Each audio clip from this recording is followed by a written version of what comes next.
আমার বানর থেকে হনুমান লঙ্গুরকে বেশি ভালো লাগে।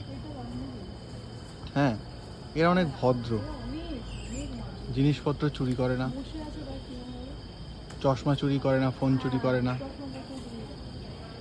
এরা ঠিক মানুষ হয়ে উঠতে পারেনি, তাই ভালো থেকে গেছে। বানরগুলো মানুষ হয়ে উঠেছে, সেই কারণে আর ভালো লাগে না তাদের। জ্ঞানের কথা হয়ে গেল। খেলা এনজয় করো সবাই।